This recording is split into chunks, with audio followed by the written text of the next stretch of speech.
আসসালামু আলাইকুম 24-এর বাচ্চা কাচ্চারা, কি অবস্থা তোমাদের? আশা করছি সবাই ভালো আছো এবং সুস্থ আছো। তোমাদের সবাইকে স্বাগত জানাচ্ছি আধুনিক পদার্থ বিজ্ঞানের অ্যাডভান্স প্রবলেম সলভিং ক্লাসে। সো আজকের ক্লাসে আমরা থিওরি নিয়ে কোনো আলোচনা করবো না, অ্যাজ ইউজুয়াল। আমরা হচ্ছে 4-5টা প্রবলেম নিয়ে আসছি। প্রবলেমগুলো যদি আসে বা নতুন প্রবলেমগুলো যদি কখনো ফেস করো, ওই প্রবলেমগুলো কীভাবে তুমি অ্যাপ্রোচ করবা বা কীভাবে অ্যাপ্রোচ করলে জিনিসপাতিগুলো থেকে বেশি মার্কস নিয়ে আসতে পারবা টিচারের কাছ থেকে, ওই জিনিসপাতিগুলো নিয়ে আজকে হচ্ছে টুকটাক আলোচনা করবো। তো চলো হচ্ছে আমরা প্রবলেম সলভিং শুরু করি। প্রবলেম সলভিং করতে করতে হচ্ছে কথাবার্তা বলি। আজকে হচ্ছে advance problem solving of modern physics. দেখো, প্রথমে যদিও এটা অ্যাডভান্স না, বাট এটা ভেরি ভেরি ইম্পর্টেন্ট। ঠিক আছে, এই প্রবলেমটা ভেরি ভেরি ইম্পর্টেন্ট। যদি তোমার লেংথ কন্ট্রাকশন রিলেটেড কোনো প্রবলেম আসার মতো ইঞ্জিনিয়ারিং স্ট্যান্ডার্ডে হয়ে থাকে, তাহলে হচ্ছে এরকম টাইপের প্রবলেম। ঠিক আছে, যেখানে একই সাথে ভেক্টরের জিনিসপাতি কাজে লাগে, একই সাথে হচ্ছে তোমার আবার মডার্ন ফিজিক্সের জিনিসপাতিও কাজে লাগে। যেমন এখানে বলছে 3 মিটার দৈর্ঘ্যের কোনো রড এক অক্ষের সাথে 30 ডিগ্রি কোণে রাখা আছে। দেখো, চিত্রগুলো হচ্ছে আঁকাই নিবা বা চিত্রগুলো না আঁকাইলেও একটু ভিজুয়ালাইজ করে নিবা। সো ধরো আমাদের অক্ষ ব্যবস্থা, এটা হচ্ছে এক্স অক্ষ আর এটা হচ্ছে ওয়াই অক্ষ। এখানে কি আছে? একটা রড আছে। এখানে হচ্ছে একটা রড আছে যেটা এক্স অক্ষের সাথে 30 ডিগ্রি কোণে রাখা, যেটা এক্স অক্ষের সাথে কত ডিগ্রি কোণে? 30 ডিগ্রি কোণে রাখা আছে। 30 ডিগ্রি কোণে রাখা আছে। 0.8c বেগে কোনো পর্যবেক্ষক এক্স অক্ষ বরাবর রডের দিকে অগ্রসর হলে, সো এখান দিকে হচ্ছে একটা রকেট যান আছে যেটা হচ্ছে এক্স অক্ষ বরাবর যাচ্ছে 0.8c বেগে। এক্স অক্ষ বরাবর যাচ্ছে 0.8c বেগে। ঠিক আছে, সো এটা হচ্ছে একটা রকেট যান। রকেট যানটা নিজের মতো করে চিন্তা করে নিয়ে, এটা হচ্ছে রকেট যান 0.8c বেগে এক্স অক্ষ বরাবর যাচ্ছে। তারপর হচ্ছে রডের দিকে অগ্রসর, তার কাছে রডের আপাত দৈর্ঘ্য এবং এক্স অক্ষের সাথে রডের আনত কোণ কত হবে। সো রকেটের ভিতরে ধরো তুমি বসে আসো, তুমি যখন খেয়াল করবা বা তুমি যখন দেখবা, তোমার কাছে রডের দৈর্ঘ্য কত মনে হবে এবং রড এক্স অক্ষের সাথে কত ডিগ্রি কোণ করে আছে, ওইটা কত তোমার কাছে মনে হবে, ওই জিনিসটা জানতে চাইছি। আমি তো দেখতে পাচ্ছি রডের দৈর্ঘ্য হচ্ছে 3 মিটার এবং রড এক্স অক্ষের সাথে 30 ডিগ্রি কোণ করে আছে। তুমি কিন্তু সেম জিনিস দেখবা না, কারণ তুমি খুব হাই ভেলোসিটিতে যাচ্ছ। তোমার কাছে মনে হবে কি দৈর্ঘ্যটা মনে একটু চেপে আসতেছে বা দৈর্ঘ্যটা মনে একটু ছোট হয়ে আসতেছে। সো এই যে ছোট দৈর্ঘ্য কত, ওইটা তোমার বের করতে হবে এবং এক্স অক্ষের সাথে অ্যাঙ্গেলের যদি কোনো চেঞ্জ আসে, ওই অ্যাঙ্গেলটা হচ্ছে বের করতে হবে। ঠিক আছে, সো এখন দেখো এটা কিভাবে বের করবো। তুমি দেখো ভালো করে যে রকেট যান যেটা আছে বা খুব হাই ভেলোসিটিতে যেই অ্যাস্ট্রোনটটা যাচ্ছিল বা তুমি যাচ্ছিলা, ও হচ্ছে কোন দিক বরাবর যাচ্ছে? এক্স অক্ষ বরাবর। তার মানে লেংথ যে চেঞ্জ হবে, শুধুমাত্র লেংথ, মাস, ভরবেগ, মোমেন্টাম, এনার্জি সবকিছু চেঞ্জ হবে এক্স অক্ষ বরাবর। ওয়াই অক্ষ বরাবর কোনো কিছু চেঞ্জ হবে না, রাইট? সো আমি হচ্ছে এই যে লেংথ আছে, লেংথটাকে দুইটা অংশে ভাগ করে নিব। একটা হচ্ছে এক্স অক্ষ বরাবর এর কতটুকু দৈর্ঘ্য আছে, ওয়াই অক্ষ বরাবর এর কতটুকু দৈর্ঘ্য আছে। ঠিক আছে, সো এক্স অক্ষ বরাবর কতটুকু দৈর্ঘ্য আছে আমরা কিভাবে বার করবো বলো? এক্স অক্ষ বরাবর কতটুকু দৈর্ঘ্য আছে আমরা কিভাবে বার করবো বলো? এই দৈর্ঘ্যটা যদি আমি এল বলি, এক্স অক্ষ বরাবর কত আসবে? এল কস থিটা, রাইট? বা এটা দৈর্ঘ্য কত? 3 মিটার, রাইট? তার মানে এটা কত আসবে? 3 cos 30। আর ওয়াই অক্ষ বরাবর কি আসবে? 3 sin 30। সো লেংথ চেঞ্জ হবে কোনটা বলো তো? 3 cos 30। এখন কিন্তু একদম ইজি। তো দেখো, লেংথ কন্ট্রাকশন থেকে আমরা জানি এল সমান হচ্ছে L naught root over 1 minus V square divide by C square. Okay, so L naught শুরুতে দৈর্ঘ্য কতটুকু ছিল বা ইনিশিয়ালি যখন কোনো কিছু আমি হচ্ছে স্থির আছি রকেটের সাপেক্ষে, আমি কত মাপতেছি? 3 cos 30, right? 3 cos 30। So 3 cos 30 value কত? Root 3 divide by 2 into root over 1 minus V square by C square. বের ভ্যালু হচ্ছে 0.8c। বসাও, দেখবা হচ্ছে সি কাটা যাচ্ছে, 0.8 স্কোয়ার জাস্ট থেকে যাচ্ছে। সো এখান থেকে গতিশীল দৈর্ঘ্য কত লাগবে? এক্স, আচ্ছা এটা কিন্তু এক্স অক্ষ বরাবর। সো এক্স অক্ষ বরাবর গতিশীল দৈর্ঘ্য কত আসবে বলো তো? 3√3 divide by 2 into 1 minus 0.8 square, তার মানে 0.6 আসবে। সো এটা আসতেছে হচ্ছে 1.558 মিটার। এটা কি এক্স অক্ষ বরাবর এতটুকু দৈর্ঘ্য আসছে। এক্স অক্ষ বরাবর শুরুতে দৈর্ঘ্য ছিল হচ্ছে 3 cos 30, বা আমি যদি ভ্যালুটা বের করি 3√3 ডিভাইড বাই 2, বা এই ভ্যালুটা আসছে 2 পয়েন্ট, এই ভ্যালুটা আসছিল হচ্ছে 2.598। ঠিক আছে, শুরুতে দৈর্ঘ্য ছিল 2.598। যখন খুব হাই ভেলোসিটিতে একজন অ্যাস্ট্রোনট এক্স অক্ষ বরাবর যাচ্ছিল, ওর কাছে ওই দৈর্ঘ্যটাই কমে এতটুকু মনে হচ্ছে। ঠিক আছে, এতটুকু মনে হচ্ছে। এখন দেখো এখানে অ্যাকচুয়ালি চেঞ্জ হচ্ছেটা কি? এটা হচ্ছে ধরো আমাদের এক্স অক্ষ, ওয়াই অক্ষ, আর এটা হচ্ছে এক্স অক্ষ। ও যেহেতু এক্স অক্ষ বরাবর মুভ করতেছে, এক্স অক্ষ বরাবর যে দৈর্ঘ্যটা আছে এটা হচ্ছে কমে গেছে। এটা কমে কত হয়েছে? এটা কমে হয়েছে হচ্ছে 1.558। বাট ওয়াই অক্ষ বরাবর যে দৈর্ঘ্যটা আছে, ওয়াই অক্ষ বরাবর যে দৈর্ঘ্যটা আছে এটা কিন্তু চেঞ্জ হয় নাই। এটা কিন্তু চেঞ্জ হয় নাই। ওয়াই অক্ষ বরাবর দৈর্ঘ্যটা মোটামুটি ভালোই বড় আছে। কত? 3 sin 30 বা 1.5 মিটার। এটা কিন্তু চেঞ্জ হয় নাই। ঠিক আছে, তোমাকে বের করতে হবে কি অ্যাকচুয়াল দৈর্ঘ্য কত, অ্যাকচুয়াল দৈর্ঘ্য কত। সো অ্যাকচুয়াল দৈর্ঘ্যটা আমরা কেমনে বের করবো বলো তো? আমরা হচ্ছে এটাকে একটা আয়ত চিন্তা করবো। সো এটা হচ্ছে কি আমার অ্যাকচুয়াল দৈর্ঘ্য হবে, রাইট? এটা হচ্ছে আমার অ্যাকচুয়াল দৈর্ঘ্য হবে, যেটাকে আমি এল বললাম। এবং এটা এক্স অক্ষের সাথে কত কোণ করা আছে? থিটা কোণ। সো থিটাটা হচ্ছে আমাদের বের করতে হবে। দেখো এই যে থিটাটা আমি কেমনে বের করবো? এই যে এই ভ্যালুটা কি বলতো? এই ভ্যালুটা কি আমাদের ওয়াই অক্ষের উপাংশ সমান না? ওয়াই অক্ষের উপাংশ সমান, তার মানে আমি যদি টেন থিটা লিখি, টেন থিটা সমান আসবে Y divide by X. Y কত? 1.5, আর এক্স কত? এক্স কত হচ্ছে 1.558। সো এখান থেকে তুমি থিটা বের করে নিবা। থিটা যদি বের করে নিই, tan inverse 1.5 divide by 1.558। So আসবে হচ্ছে 43.9 ডিগ্রি। দেখো চিত্র দেখেই বোঝা যাচ্ছে অ্যাঙ্গেলটা আগের থেকে বেড়ে গেছে। আগে ছিল 30, এখন হচ্ছে 43.919 ডিগ্রি। ঠিক আছে, সো অ্যাঙ্গেল বেড়ে গেছে। এখন লেংথ বের করতে হবে। লেংথ কিভাবে বের করবো? দেখো এল সমান কি হবে? Root over L X square plus L Y square. Simple, 90 degree কোনো কাজ করতেছে, দুটো অংশ। অ্যাকচুয়াল লেংথ বের করতে হলে কি করা লাগবে? 1.558 এটার স্কোয়ার প্লাস 1.5 এটার স্কোয়ার যদি করি তাহলে হচ্ছে এল এর ভ্যালু চলে আসবে root over 1.558 square plus 1.5 square. So আসবে হচ্ছে 2.162 মিটার। আগে ছিল 3 মিটার, এখন কত আসছে? 2.162 মিটার। এটা কখন? যখন তুমি 0.8 সি বেগে এক্স অক্ষ বরাবর মুভ করতে থাকবা। ঠিক আছে, এক্স অক্ষ বরাবর মুভ করতে থাকবা। একটা বিষয় খেয়াল রাখবা, যে দিক বরাবর রকেট যান বা যেদিক বরাবর হাই ভেলোসিটিতে কোনো একটা ব্যক্তি বা কোনো একটা অবজেক্ট গতিশীল থাকে, ওর সাপেক্ষে ওই দিক বরাবরই আপেক্ষিকতা অ্যাপ্লাই করতে পারবা। লাইক মাস কনজারভেশন অ্যাপ্লাই করতে পারবা, এনার্জি কনজারভেশন অ্যাপ্লাই করতে পারবা, তারপর হচ্ছে লেংথ কন্ট্রাকশন অ্যাপ্লাই করতে পারবা। ঠিক আছে, সবকিছু ওই অক্ষ বরাবর, যে অক্ষ বরাবর ওই ব্যক্তি গতিশীল থাকে। যেমন এই রকেট যানটাই তোমার মাঝ বরাবর গতিশীল থাকতে পারতো, একটা অ্যাঙ্গেল করে গতিশীল থাকতে পারতো। ঠিক আছে, সো যখন একটা অ্যাঙ্গেল করে গতিশীল থাকবে, তুমি হচ্ছে এই ব্যাপার স্যাপারগুলোকে ওই অ্যাঙ্গেল বরাবর কতটুকু ইম্প্যাক্ট রাখতেছে বা দৈর্ঘ্যের কতটুকু ইম্প্যাক্ট ওই অ্যাঙ্গেল বরাবর পড়তেছে, ওই ব্যাপার স্যাপার অনুযায়ী হচ্ছে তুমি এটাকে ডিভাইড করে নিবা, দেন হচ্ছে এটা সলভ করবা। ঠিক আছে, সো নর্মালি কিন্তু অনেক সময় হচ্ছে এখানে একটা প্রবলেম, এখানে এই যে এই জায়গাটাতে তোমরা হচ্ছে কি করবা? তোমরা হচ্ছে এখানে 3 বসাই দিবা, এখানে 3 বসাই দিবা তোমরা অনেকে। সো এই ভুলটা যাতে না হয়, কেন আমরা 3 cos 30 বসাইলাম বুঝতে পারছো? কারণ এক্স অক্ষ বরাবর মুভ করতেছে। তারপরে দেখো ওই যে ছোটবেলায় আমরা করছি না ক্লাস 6, 7 বা 8-এ থাকতে, যে বাবার বয়স হচ্ছে 20 বছর, ছেলের বয়স 40 বছর। বাবা ছেলে জন্মানোর আগে হচ্ছে বাবা মারা গেছে। সো এরকম মানে উল্টাপাল্টা মেথ করতে গিয়ে হচ্ছে এরকম কিন্তু প্রবলেম আটকাইছি। ঠিক আছে, আমার হচ্ছে এখনো মনে আছে, আমার মনে হয় মোস্ট প্রবলি ক্লাস 8-এ কোনো একটা সায়েন্স বা আইসিটি অলিম্পিয়াডে দিছিল বাবা মেয়ের মেথ। সো এখানে হচ্ছে আমার বের করছিলাম মনে হয় মেয়ের বয়স 57 বছর আর বাবার বয়স হচ্ছে 17 বছর। সো এটা উল্টা বের করছিলাম আর কি। সো এরকম টাইপের প্রবলেম হচ্ছে তোমাদের এই লেভেলে মডার্ন ফিজিক্সের সাথে অ্যাড করে দিতে পারে। সো এরকম ভুল যাতে না হয়, অ্যাটলিস্ট কমন সেন্স ইউজ করে অ্যান্সার দিয়ে আসবা যে বাবার বয়স হয়তো 57 বছর হতে পারে, মেয়ের বয়স হয়তো 17 বছর হতে পারে। ভুল অ্যান্সার দাও, বাট লজিক্যাল অ্যান্সার দিও। এখানে দেখো নাজমুস ভেবেছিল বিবেগে সেই মহাকাশ পাড়ি দিবে এবং পৃথিবীর হিসাবে 100 বছর, ভালো করে বোঝার ট্রাই করো, 100 বছর যে গেছে এটা হচ্ছে পৃথিবীর হিসাবে। ফিরে এসে তার 5 বছরের ছোট বোনকে 20 বছর বড় দেখবে, কিন্তু পৃথিবীবাসী মনে করবে নাজমুসের বয়স 120 বছর। পৃথিবীবাসী কিন্তু মনে করতেছে, ও কিন্তু মনে করতেছে না কিছু। ঠিক আছে, পৃথিবীর মানুষের খায় দেয় কাজ নাই, ও জাস্ট আরেকজনকে নিয়ে ইন্টারফেয়ার করে।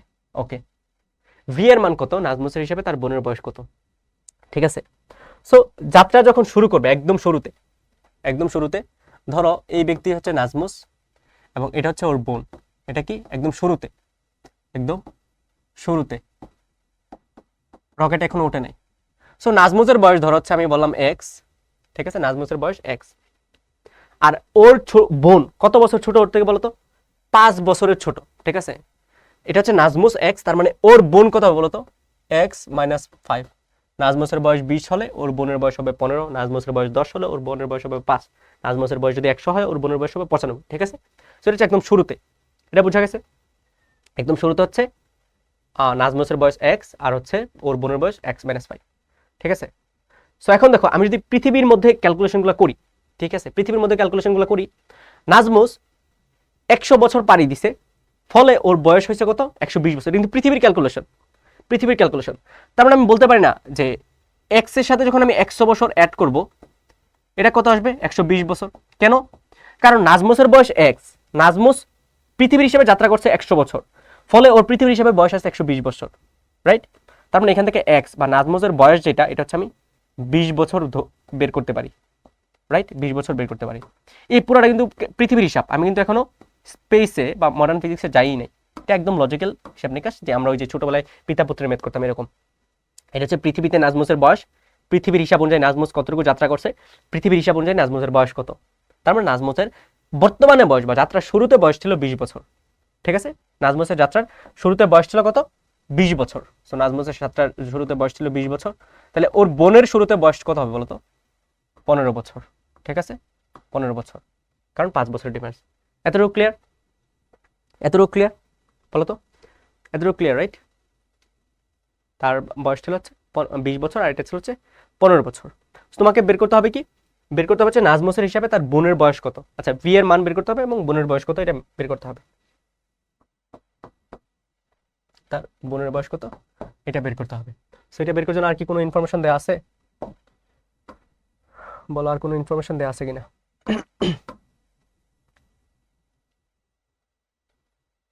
আর কোনো ইনফরমেশন দেওয়া আছে?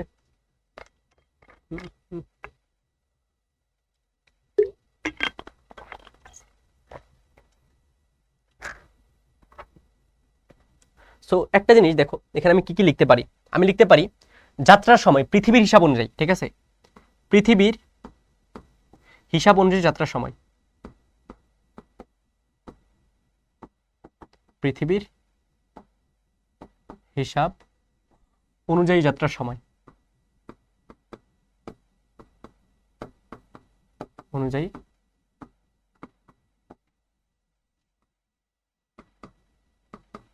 যাত্রার সময় এটা কত? এটা হচ্ছে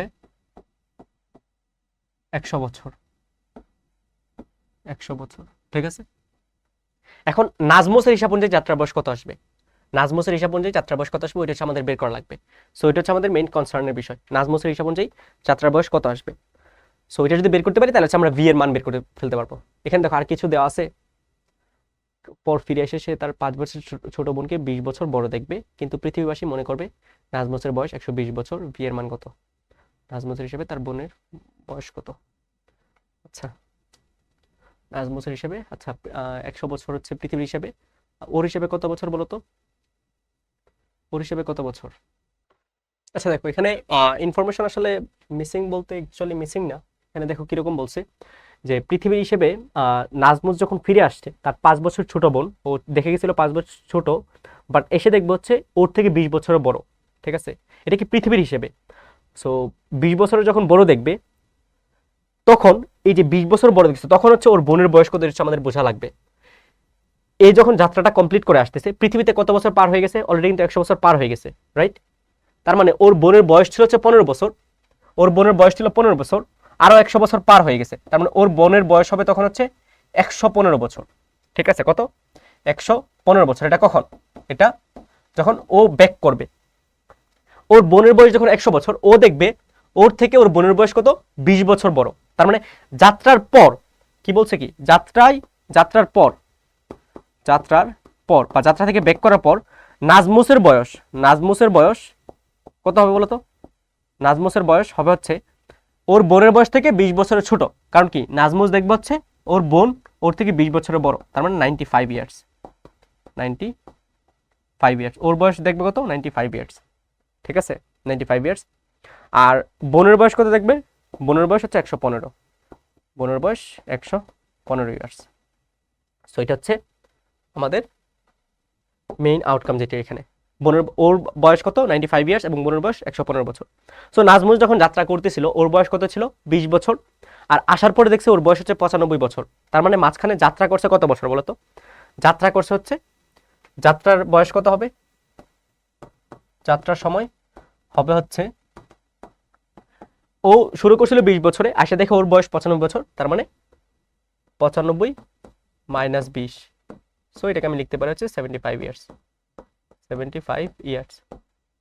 সো এটা হচ্ছে ওর হিসাব অনুযায়ী যাত্রা করছে 75 ইয়ার্স, আর পৃথিবীর হিসাব অনুযায়ী যাত্রা করছে হচ্ছে 100 ইয়ার্স। সো এখান থেকে হচ্ছে আমরা টাইম ডাইলেশনের কনসেপ্টগুলো ইউজ করতে পারি। টি সমান T naught divide by root over 1 minus V square divide by C square, ঠিক আছে। টি গতিশীল সময়, ঠিক আছে। আমরা কার ফ্রেমে অ্যাপ্লাই করতেছি? নাজমুসের ফ্রেমে। নাজমুস কি গতিশীল, তার মানে ওর ফ্রেমে যা যা মাপছে এটা হবে টি, ঠিক আছে, ওইটা হবে টি।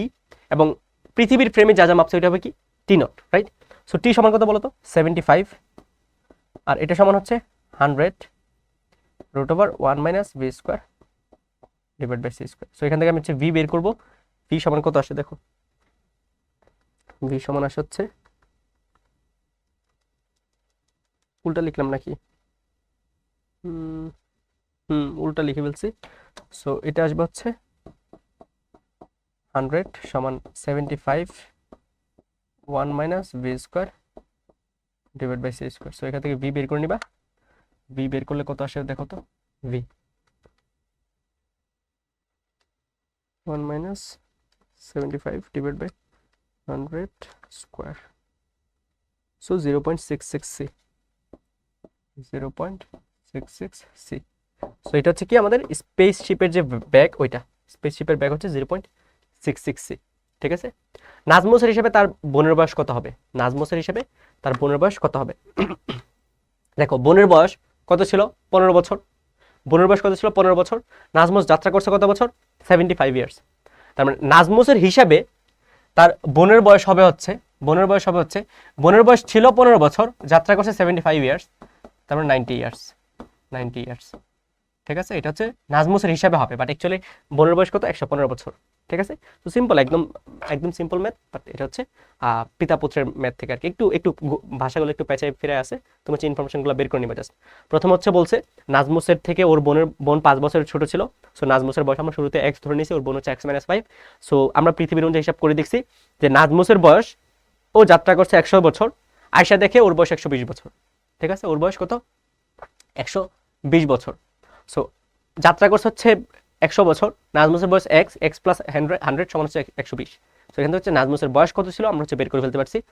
তারপরে দেখলাম যে নাজমুস আয়সা দেখছে ওর বোন ওর থেকে কত বছর বড়? ওর বোন ওর থেকে হচ্ছে 20 বছরের বড়, ঠিক আছে। ওর বোন ওর থেকে 20 বছরের বড়। সো আমরা হিসাব করে দেখছি যে বোনের বয়স ছিল 15 বছর, যাত্রা করছে 100 বছর, তার মানে বোনের বয়স হবে হচ্ছে 115 বছর যাত্রার পরে। নাজমুস দেখছে নাজমুসের চেয়ে ও 20 বছর বড়, তার মানে 115 থেকে 20 বাদ দিবা, ওইটা আসবে হচ্ছে নাজমুসের বয়স। নাজমুসের বয়স কত আসছে? 95, ঠিক আছে। ওর বয়স ছিল 20, যাত্রা করছে 95, যাত্রার পর বয়স হচ্ছে 95, তার মানে যাত্রা করছে কত? 75 ইয়ার্স। সো 75 হচ্ছে যাত্রা করছে, এটা হচ্ছে টি ছিল, টি নোট ছিল, আর টি হচ্ছে কি 100, ভ্যালু বের করবা, বি এর ভ্যালু চলে আসবে 0.66 সি। আরেকটা জিনিস জানতে চাইছে যে নাজমুসের হিসেবে তার বোনের বয়স কত? শুরুতে ছিল 15 বছর, যাত্রা করছে 75 বছর, তার মানে 75 প্লাস 15, সো 90 বছর হবে হচ্ছে নাজমুসের হিসেবে বোনের বয়স, ঠিক আছে। ওকে,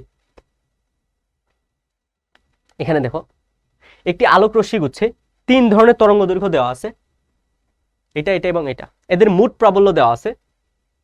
তো 3 প্রকার তরঙ্গ দৈর্ঘ্যের মধ্যে সমান, আচ্ছা এখানে একটা ব্যাপার আছে যে এই যে প্রাবল্যটা আছে এটা সমানভাবে বন্টিত হয়েছে, ঠিক আছে।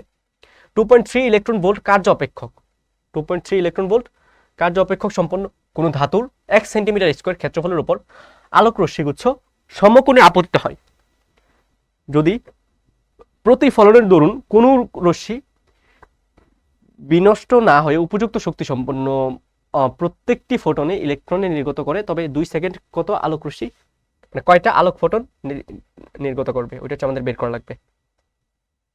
সো এখন হচ্ছে প্রথম হচ্ছে এই সিচুয়েশনটা চিন্তা করো। দেখো ধরো তোমার কাছে এটা হচ্ছে একটা প্লেট আছে, এটা হচ্ছে একটা প্লেট আছে, প্লেটের মধ্যে কি করতেছে?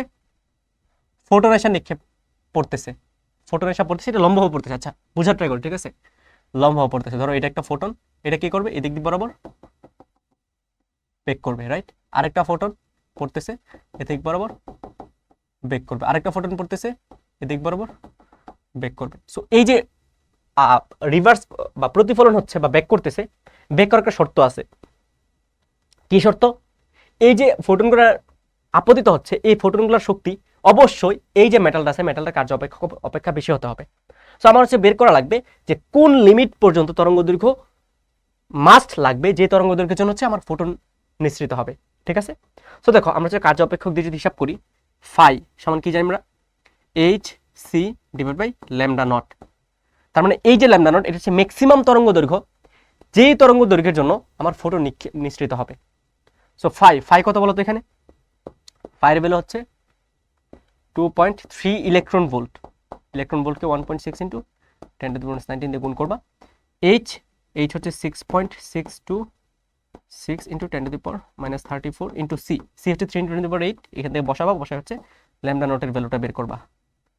সো এখান থেকে ল্যামডা নট ভ্যালুটা যদি বের করি আমরা 2.3 into 1.6 into 10⁻⁻19 divide by 6.626 into 10⁻34। সিটা বসাই দেবা 3 into 10⁻8। So 1 divide by answer into 10⁻10। আচ্ছা আমরা অ্যাংস্ট্রমে বের করি, 5401.63 অ্যাংস্ট্রম। তার মানে ম্যাক্সিমাম এত অ্যাংস্ট্রমের তরঙ্গ দৈর্ঘ্য যখন ওই মেটালের মধ্যে আপতিত হবে তাহলে হচ্ছে ফোটন নিঃসৃত হবে, বা এর চেয়ে বড় মানের তরঙ্গ দৈর্ঘ্য যখন আপতিত হবে, বড় মানের তরঙ্গ দৈর্ঘ্য মানে কি এনার্জি কম, সো কম এনার্জি দিয়ে হচ্ছে ফোটন নিঃসৃত করতে পারবে না। এখন এখান থেকে দেখে বোঝা যাচ্ছে 5401 বা 5400 অ্যাংস্ট্রম এর চেয়ে বড় মানের যে তরঙ্গ দৈর্ঘ্যগুলো আছে এগুলো আসলে কোনো ফোটন নিঃসৃত করতে পারবে না, ফোটন নিঃসৃত করতে পারবে না। সো আমাকে ফোটনের সংখ্যা নির্ণয় করতে বলছে, তার মানে 5400 চেয়ে বড় যে ভ্যালুগুলো এগুলো আমি অলরেডি বাদ দিয়ে দেবো। যেমন এখানে 6216 এটা দিয়ে কোনো ফোটন নিঃসৃত হবে না। সো ফোটন অ্যাকচুয়ালি নিঃসৃত হবে কোনটা দিয়ে, ফোটন অ্যাকচুয়ালি নিঃসৃত হবে 4972 এবং 4144 এই দুইটা তরঙ্গ দৈর্ঘ্য দিয়ে। ঠিক আছে, ওকে, তরঙ্গ দৈর্ঘ্য দিয়ে নিঃসৃত হবে। এখন দেখো প্রতিটা তরঙ্গ দৈর্ঘ্যের জন্য তীব্রতা কত এটা আমাদের বের করা লাগবে। তীব্রতা কত, তিনটার তীব্রতা হচ্ছে 3.6 into 10⁻³ watt per metre square এবং সমানভাবে বণ্টিত হয়েছে। তার মানে যে কোনো একটা তরঙ্গের জন্য তীব্রতা বা আই ইন্টেন্সিটি হবে হচ্ছে মোট যে ইন্টেন্সিটি এটাকে আমি 3 দিয়ে ডিভাইড করব, যেহেতু তিনটার জন্য। তার মানে আসবে হচ্ছে 1.2 into 10⁻³ watt per metre square. ইন্টেন্সিটির সংখ্যাটা তো মনে আছে, একক সময়ে একক ক্ষেত্রফলের মধ্য দিয়ে যে পরিমাণ এনার্জি ট্রান্সফার হয়, রাইট, যে পরিমাণ এনার্জি ট্রান্সফার হয়। তার মানে আমি যদি এনার্জি বের করতে চাই এনার্জি কি হবে বলতো, ইন্টেন্সিটি ইন্টু টাইম ইন্টু কি এরিয়া। এটা কি, কারণ কি একক সময়ে একক ক্ষেত্রফলের মধ্য দিয়ে যে পরিমাণ এনার্জি প্রবাহিত হয় এটা হচ্ছে ইন্টেন্সিটি। সো ইন্টেন্সিটিকে একক সময় বা টাইম, একক ক্ষেত্রফল বা এরিয়া এটা দিয়ে যখন গুণ করবো আমার এনার্জি চলে আসবে, রাইট, এনার্জি চলে আসবে। সো এই যে তীব্রতা সম্পন্ন আলো আছে এটার এনার্জি কত এটা যদি আমরা বের করতে চাই, দেখো কিভাবে বের করি। ইন্টেন্সিটি বের হয়ে আসছে 1.2 ইন্টু 10⁻³ ইন্টু টাইম কত সেকেন্ড সময় চাইছিল, 2 সেকেন্ডে। সো 2 সেকেন্ড ইন্টু এরিয়া কত 1 centimetre square. So 1 into 10⁻⁴। So এখান থেকে যদি আমি এনার্জি বের করতে চাই দেখো তো এনার্জি কত আসে, 1.2 into 10⁻³ into 2 into 10⁻⁴। So 2.4 into 10⁻⁷ joule. এটা কি, এটা হচ্ছে প্রতিটা তরঙ্গ দৈর্ঘ্যের মোট শক্তি, মানে হচ্ছে 4144 অ্যাংস্ট্রম তরঙ্গ দৈর্ঘ্য সম্পন্ন একটা তরঙ্গ আছে, ওটা যখন 1 সেন্টিমিটার স্কয়ার একটা পাতের উপর 2 সেকেন্ড ধরে আপতিত হবে তখন এতটুকু এনার্জি ওইটা আমার পাতের মধ্যে দিয়ে দিবে। ঠিক আছে, বা 4972 অ্যাংস্ট্রম তরঙ্গ দৈর্ঘ্য সম্পন্ন কোনো একটা তরঙ্গ যখন 1 সেন্টিমিটার স্কয়ার একটা পাতের উপর 2 সেকেন্ড ধরে আপতিত হবে ওই পাতের মধ্যে এতটুকু এনার্জি স্টোর হবে। ঠিক আছে, এতটুকু এনার্জি স্টোর হবে। সো এটা হচ্ছে মোট শক্তি, একটা তরঙ্গ দৈর্ঘ্য কতটুকু মোট শক্তি দিতে পারে। আমার কিন্তু মোট শক্তি চাই না, আমার কাছে চাইছি কি কয়টা ইলেকট্রন নির্গত হবে। সো আমি কিন্তু অলরেডি বলে দিছি যে 6216 অ্যাংস্ট্রম দিয়ে কোনো ইলেকট্রন নির্গত হবে না। সো আমার হচ্ছে বের করা লাগবে যে 4144 অ্যাংস্ট্রম তরঙ্গ দৈর্ঘ্য সম্পন্ন একটা ফোটনের এনার্জি কত। ঠিক আছে, কি বের করা লাগবে, 4144 অ্যাংস্ট্রম তরঙ্গ দৈর্ঘ্য সম্পন্ন ফোটনের একটা ফোটনের এনার্জি কত। ঠিক আছে, একটা ফোটনের এনার্জি, একটা ফোটনের এনার্জি খেয়াল আছে কিভাবে বের করি আমরা। ধর আমি বললাম হচ্ছে এটা E1 কি বলতো, E1 Hc divide by lambda. H এর মানে কি, প্লাঙ্ক কনস্ট্যান্ট, ডিরেক্ট বসাই দাও 6.626 ক্যালকুলেটর বসাও ইন্টু 10⁻⁻34। সি হচ্ছে 3 into 10⁻8 divide by lambda, lambda হচ্ছে কত 4144, 4144 into 10 to the power -10, 4.796 into 10 to the power -19 joule. এটা কি? এটা হচ্ছে এত অ্যাংস্ট্রম তরঙ্গ দৈর্ঘ্য সম্পূর্ণ একটা ফোটনের শক্তি। টোটাল শক্তি কত ছিল বলো তো? টোটাল শক্তি ছিল 2.4 into 10 to the power -7 joule, right? So একটা ফোটনের এনার্জি শক্তি যদি এতটা হয়, তাহলে আমি যদি ফোটন সংখ্যা বের করতে চাই, ফোটন সংখ্যা ধরো n1, এটা কত হবে? টোটাল শক্তিকে এই শক্তি দিয়ে ডিভাইড করলে চলে আসবে, right? 2.4 into 10 to the power -7 divided by 4.79 into 10 to the power -19। এটা কি? এটা হচ্ছে 4144 অ্যাংস্ট্রম তরঙ্গ দৈর্ঘ্য সম্পন্ন একটা কণা যখন ওই প্লেটের উপর আপতিত হবে, টোটাল কয়টা ফোটন নির্গত হবে, এটা হচ্ছে এটা, right? 2.4 into 10 to the power -7 divide by, so 5 into 10 to the power 11, 5 into 10 to the power 11 টা। তার মানে প্রথম যে তরঙ্গ দৈর্ঘ্যটা আছে ওটা হচ্ছে ওই প্লেট থেকে এতটা ফোটন বা আলোক ইলেকট্রন নির্গত করবে। আমার পরে বের করতে হবে কি 4972 অ্যাংস্ট্রম, 4972 অ্যাংস্ট্রম, 4972 অ্যাংস্ট্রম। সো এটার ক্ষেত্রে কি করবা? সিমিলারলি এটার ক্ষেত্রে এনার্জি বের করবা, তারপর হচ্ছে টোটাল এনার্জিকে এটার এনার্জি দিয়ে ডিভাইড করবা। সো আমি হচ্ছে একেবারে করে ফেলি, ঠিক আছে? আমি হচ্ছে একেবারে করে ফেলি, একেবারে যদি করে ফেলি তাহলে কয়টা ফোটন আসতেছে ওইটা হচ্ছে আমরা বের করবো। 6.626 into 10 to the power -34 into 3 into 10 to the power 8 divide by lambda, lambda হচ্ছে কত 4972, 4972 into 10 to the power -10। So এটা আসতেছে 6 ইন্টু 10 টু দি পাওয়ার 11টা, ঠিক আছে? প্রথম ফোটনটা হচ্ছে 5 ইন্টু 10 টু দি পাওয়ার 11 এবং পরের ফোটনটা হচ্ছে 6 ইন্টু 10 টু দি পাওয়ার 11। তার মানে মোট আলোক ইলেকট্রন কি হবে বলো তো? আলোক ইলেকট্রন হবে হচ্ছে 5 ইন্টু মানে n1 plus n2, so 11 into 10 to the power 6, ঠিক আছে? আর 6216 এটাতে কোনো ইলেকট্রন নির্গত হবে না, কারণ এর যে এনার্জি এটা হচ্ছে কার্যাপেক্ষক অপেক্ষাও কম, ঠিক আছে?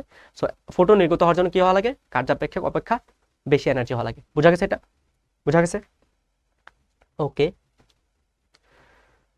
দেন এটা দেখো, m ভরের একটি কণা এ প্রাথমিক বেগ, m ভরের একটি কণা এ প্রাথমিক বেগ v নিয়ে m/2 ভরের একটি কণা স্থির কণা b এর সাথে সংঘাত ঘটলো। দেখো কিভাবে, b কণাটা কি ছিল? স্থির, আর এ কণাটা কি ছিল? প্রাথমিক v বেগ নিয়ে যাচ্ছিল, আর b এর ভর হচ্ছে m/2। সংঘাতটি হলো মুখোমুখি এবং স্থিতিস্থাপক। দেখো সংঘাত কিন্তু দুই প্রকার, একটা হচ্ছে স্থিতিস্থাপক আর একটা হচ্ছে অস্থিতিস্থাপক। দুইটার মধ্যেই ভরবেগ সংরক্ষণশীল থাকে, বাট স্থিতিস্থাপকের মধ্যে একটা ইম্পর্টেন্ট জিনিস সংরক্ষণশীল থাকে, ওটা হচ্ছে গতিশক্তি। অস্থিতিস্থাপকে গতিশক্তি সংরক্ষণশীল থাকে না, এটা হচ্ছে নিউটন মেকানিক্সের প্রবলেম। আচ্ছা, তোমাকে বলছে যে তরঙ্গ দৈর্ঘ্য যথাক্রমে λ1 ও λ2 হলে পূর্বে ও পরে, আচ্ছা λ1 এবং λ2 হলে তোমাকে এটা জানতে চাইছে যে λa ডিভাইড বাই λb এটা সমান কত, এটা সমান কত, এটা সমান কত। এখন দেখো এখানে তুমি কেমনে বের করবা। দেখো আমরা ডি ব্রগলির ইকুয়েশন থেকে জানি না যে λ সমান h/mv, রাইট? সো এইচ তো কনস্ট্যান্ট, যেহেতু রেশিও বের করতে বলছে এইচ কনস্ট্যান্ট, বাট এম এবং ভি ওইটা হচ্ছে বের করতে হবে, এম এবং ভি এটা হচ্ছে বের করতে হবে। কিভাবে বের করবো দেখো, সংঘর্ষের আগে এ যে কণাটা ছিল, এ কণার ভর ছিল হচ্ছে এম, যেটা হচ্ছে সামনের দিকে ভি বেগে যাচ্ছিল, এবং বি কণার ভর ছিল কত? বি কণার ভর ছিল হচ্ছে m/2, যেটা স্থির ছিল। কত ছিল? স্থির ছিল। এটা হচ্ছে সংঘর্ষের আগে। আর সংঘর্ষের পরে কি হয়েছে বলো তো? সংঘর্ষের পরে কি হয়েছে বলো? সংঘর্ষের পরে কি হয়েছে বলো? সংঘর্ষের পরে আমার এ কণা যেটা আছে এটা ধর হচ্ছে ভি এ বেগে যাচ্ছে, আর বি কণা যেটা আছে এটা হচ্ছে ভি বি বেগে যাচ্ছে, বি বেগে যাচ্ছে। এটা হচ্ছে সংঘর্ষের আগে আর সংঘর্ষের পরের সিচুয়েশন, ঠিক আছে? তুমি কি করবা? ভরবেগ এবং গতিশক্তি সংরক্ষণশীল রাখবে, অ্যাপ্লাই করে দেখবে সবকিছু চলে আসছে। সো প্রথমে যদি ভরবেগ সংরক্ষণশীল রাখি, আদি ভরবেগ এম ভি, ঠিক আছে? এম ভি আদি ভরবেগ এখানে কত? 0। এটা আদি ভরবেগ কত? M V A. আদি ভরবেগ কত? m/2 vb, ঠিক আছে? m/2 vb। So M M কাটা দাও, কাটে যদি দাও তাহলে দেখো ভি এ সমান কি লিখতে পারো, ভি এ লিখতে পারি হচ্ছে V minus V B divide by 2, ঠিক আছে। সো এর যে শেষ বেগ এটা আসবে হচ্ছে এর আদি বেগ থেকে বি এর অর্ধেক বেগ বাদ দিব, আর এত কিছু লাগবে না, জাস্ট ইকুয়েশনটা মনে রাখো কি আসছে, ঠিক আছে। এটা হচ্ছে আমাদের 1 নম্বর ইকুয়েশন। এটা হচ্ছে ভরবেগে যখন সংগ্রহ করছি অ্যাপ্লাই করছি। গতিশক্তি অ্যাপ্লাই করো তো তাহলে দেখো কি আসে, হাফ, গতিশক্তি যদি অ্যাপ্লাই করি তাহলে দেখো কি আসে, half M V square plus আদি গতিশক্তি এম বাই 2 এর কত 0 সমান এটার half M V A square plus half ভর কত এম বাই 2 ভিবি স্কোয়ার, ঠিক আছে। Half M half M half M সব জায়গায় কমন কাটা যাবে। সো এখানে কি আসতেছে ভি স্কোয়ার সমান ভি এ, ভি এ কে কি লিখতে পারি, V minus V B divide by 2 square plus half V B square, V B square. এখন হচ্ছে জাস্ট ভেঙে নাও তাহলে দেখবো হচ্ছে ইজি চলে আসছে, A minus B whole square A square minus 2 A B তার মানে V into V B plus B square তার মানে V B square divide by 4 plus V B square divide by 2, ঠিক আছে। সো ভি স্কোয়ার বাদ ভিবি, ভিবি ওই পাশে আসলে হচ্ছে প্লাস হয়ে যাবে ভি ভিবি, আর এই পাশে তুমি হচ্ছে ভিবি স্কোয়ার কমন নিতে পারো, ভিবি স্কোয়ার কমন নিতে পারো, কমন নিলে কি থাকবে 1/4 প্লাস 1/2, ঠিক আছে। 1/4 প্লাস 1/2, 1/4 প্লাস 1/2, ওকে 1/4 প্লাস 1/2। এখন দেখো 1/4 প্লাস 1/2, এই যে একটা ভিবি বাদ যাবে, তার মানে বাম পাশে থাকবে জাস্ট ভি আর ডান পাশে থাকবে হচ্ছে ভিবি 1/4 প্লাস 1/2, সো 3/4 আসবে, রাইট 3/4 আসবে।